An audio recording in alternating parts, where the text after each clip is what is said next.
Hey everyone, just wanted to touch bases on a very important issue that faces a lot of people, especially in the Western world. This is in regards to our dependency on government and corporate entities. It has drastically changed over probably the last 50-60 years, where individuals knew how to work the land and understood how to survive off very basic equipment. Due to the lack of experiences that a lot of people face, I thought I'd put together a video that can help anyone in any situation overcome a concept that preppers often refer to, and that's a 3-month period of adjustment. This collection of things I have can be applied for, backpackers. It could be a bug out bag for, the mega fires that we had in Eastern Australia, hurricanes, floods, homelessness. There's a lot of things that this could be used for. So I thought that this can help people identify what they think they need to overcome drastic changes in their lives. So I'll get started with my clothing. Okay, so clothing is essential. It has to be sturdy. You have to make sure that it can last a while, because you won't be able to go to Kmart or Target to purchase new clothes, as you can already clearly see that we're running short on a lot of supplies. So comfortable boots is essential.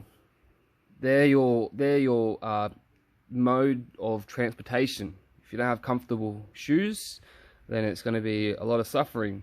Or you can be like me and adjust yourself to the ground where you can walk on pretty much anything. Alright, so I've got here overalls. They're very strong material, very strong material, and it allows that flexibility and comfortableness in terms of your standard pants where you have a waistline, which can often cause discomfort. I can also wear other clothing underneath this, so like pants or shorts. The next thing I have is this light fabric that can keep me cool during hot weather, and also can keep me warm when it gets cold.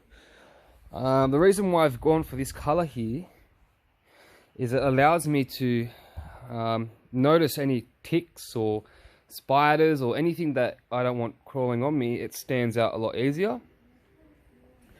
Here we've got a scarf. What is it? Kefar. It is a very utilized scarf in the Middle East. Can help protect you from foreign objects entering your nose and your mouth, your eyes. It keeps you warm. Can be used as a sling in first aid.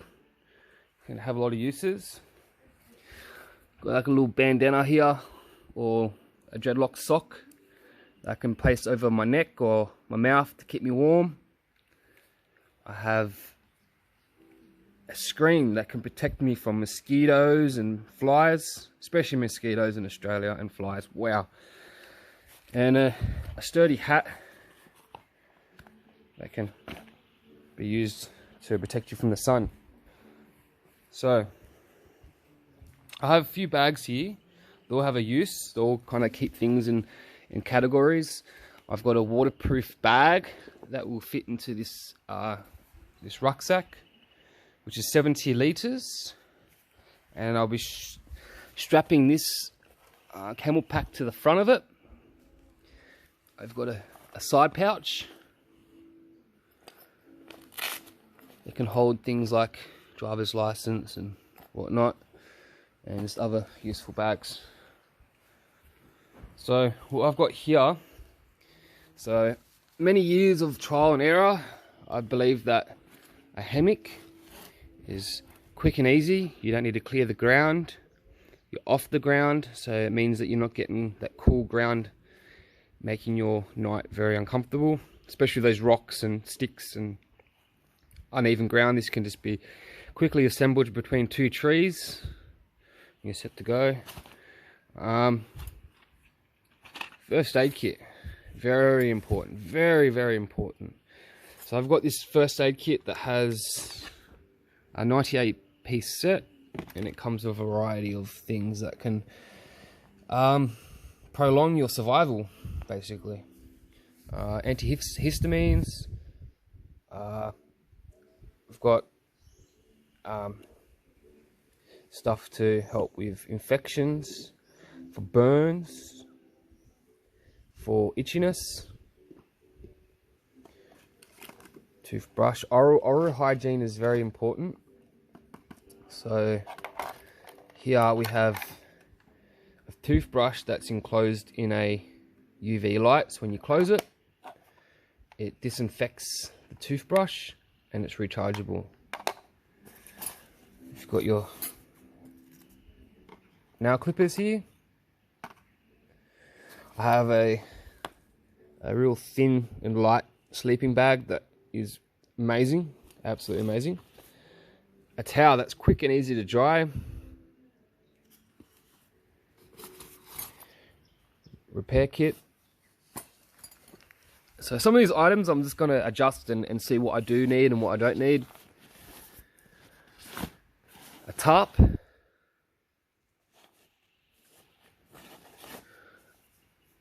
rain jacket.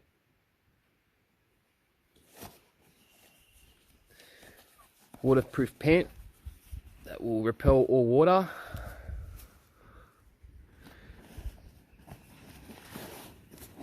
A rain jacket that will also repel water and keep me very, very warm, extremely warm. Some socks. I've got cotton buds. They're very good for helping with fires, starting fires, and also for germinating seeds. So I've got a collection of seeds here. You've got fire starter, so in those real bad conditions or where you can't find things to light on fire. I've got many modes of starting fires. So I've got magnifying glass, I've got fire starter, another fire starter, another fire starter. I have a light and compact sharpener, which I personally believe that Fishka has the technology to make anything absolutely ridiculously sharp. You've got axe or knife to help pruning, you know, get rid of or carving. They're very good for carving as well. A full tang knife, which basically means that the knife goes all the way through the handle, which makes it very, very strong.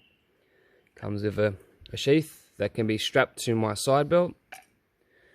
I have multi-tools, so cutting seat belts, breaking glass, and other various tools that come with it. Same as this guy here. This guy has foregrips. A pocket chainsaw, which they say it's the fastest pocket chainsaw that you can purchase, which is absolutely brilliant. I've tested it. Got a compass. Got many means of strapping things to my bag or fixing up rope. My personal favorite is my watch.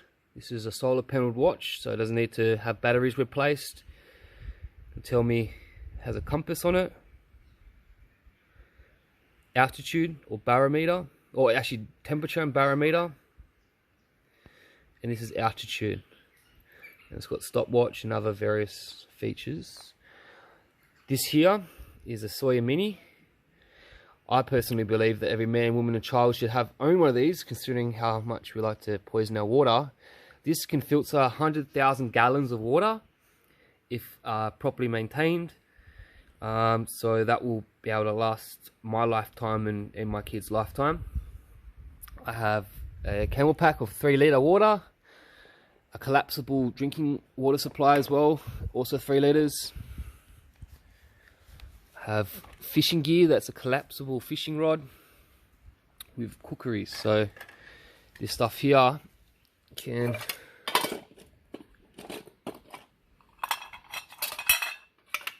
rolled up nice and neat. Into one portable kitchen slingshot, you know, taking out small game or birds with replacement. This Fishka axe, contemplating if this should be part of my bug out bag.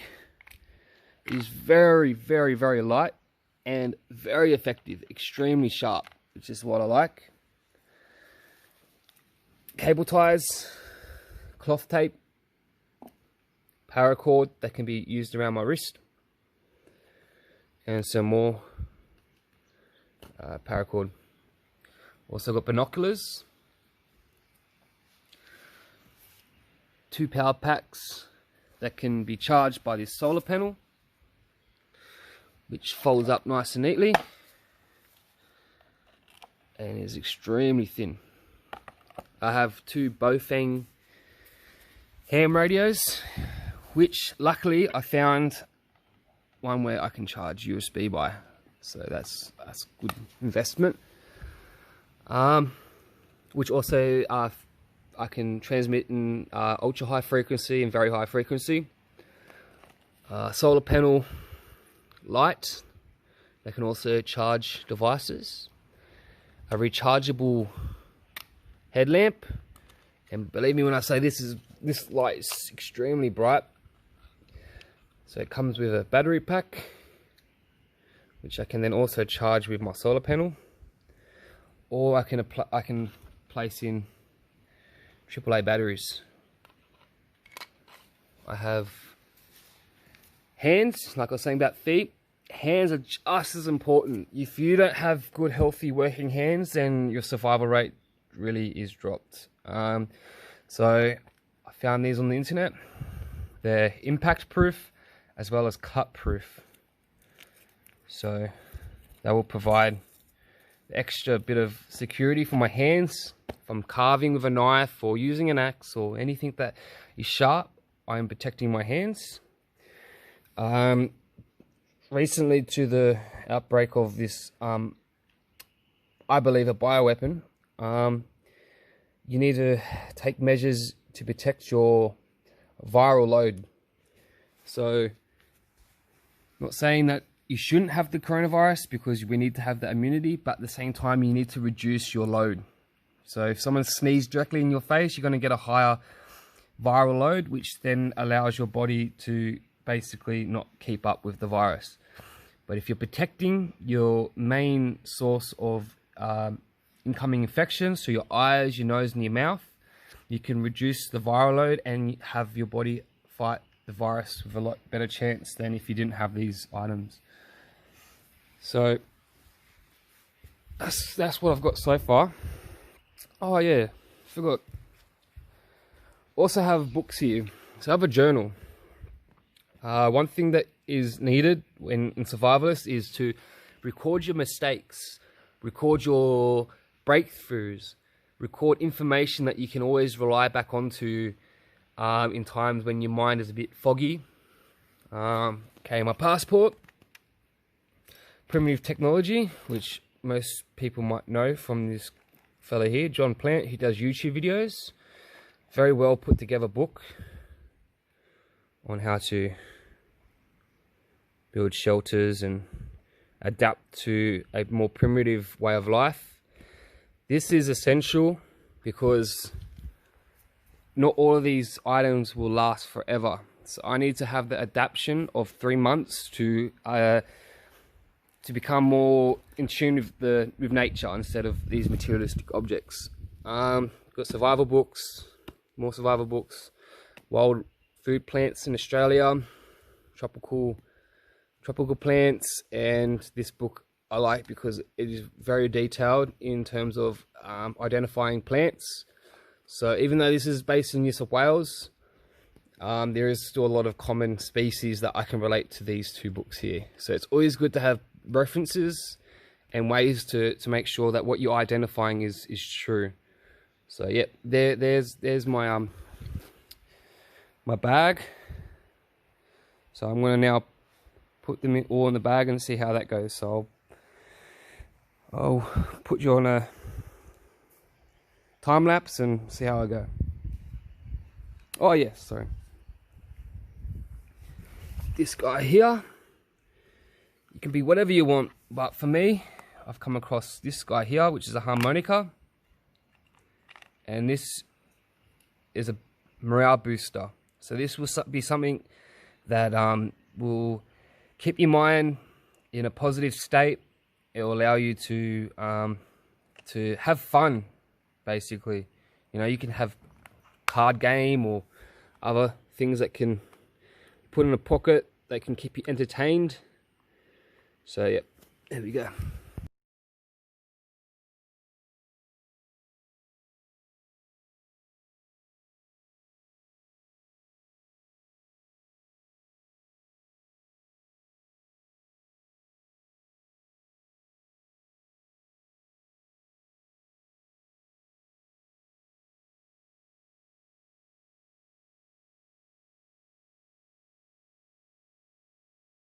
So, a good tip is to always unpack your bag, pack your bag, unpack your bag, pack your bag. You want to adjust yourself to utilizing every square inch of your bag. For me, I kind of rushed it just to show how I can put everything in. But I would like to organize it a lot better and have it in more accessible and suitable ways of categorizing.